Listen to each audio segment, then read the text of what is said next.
Izin, kemarin kan sempat ramai di media sosial ya Pak yang di-upload Bang Jack soal Hercules gitu Pak, yang menantang Pak Dir sampai akhirnya dia minta maaf. Izin tanggapannya Pak Dir. Terima kasih. Oke.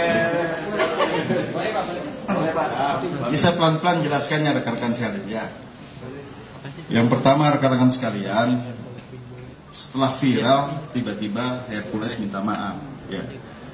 Sebagai insan beragama, kalau orang minta maaf ya kita maafkan ya. Tapi kalau buat salah ya nggak ada alasan kan, seperti itu. Jadi begini, kita harus jelaskan ini masalah premanisme ini. Dasarnya kita melakukan penindakan terhadap premanisme itu yang pertama adalah keresahan masyarakat.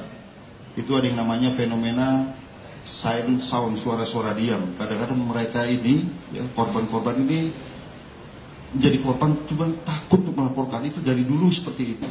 Dan ini fenomena ini kita temukan juga di daerah-daerah. Kadang-kadang dia mencabut laporannya karena diintimidasi. Inilah ciri khas daripada aksi premanisme ini ya. Ini menciptakan namanya fear of crime, keresahan. Ini memang spesifik untuk premanisme.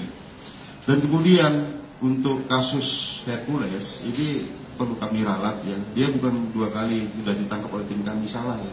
Sudah 3 kali. Ya, pertama kasus melawan petugas, di mana saat itu tahun 2013 ditangkap di Jakarta Barat. Kita bagi tugas pada saat itu Polres Jakarta Barat melakukan penyidikan kasus pemerasan, kemudian Polda Metro Jaya melawan petugas. Jadi kalau dulu masih ingat, keluar tahanan kita tangkap lagi. Nah, tahun 2018 kita tangkap lagi kasus pemerasan dan pendudukan lahan.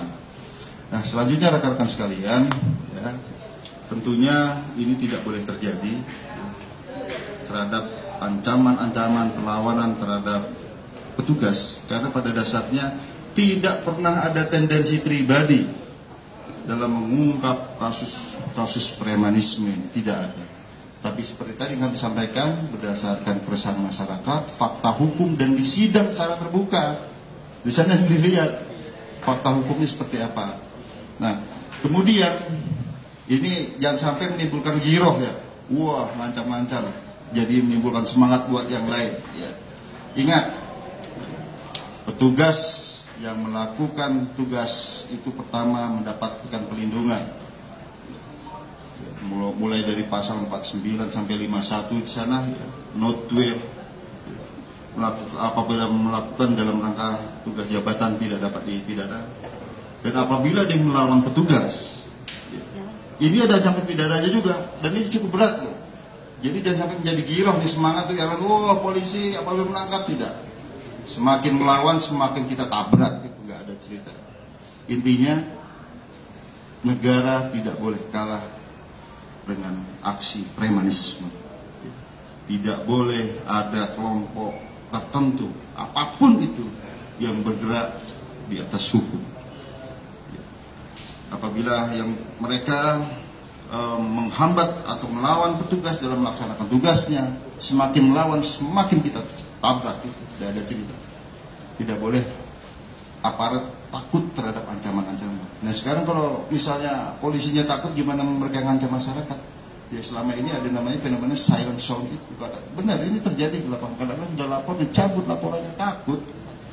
Ini tidak boleh terjadi. Tidak boleh terjadi ada namanya fear of crime, keresahan.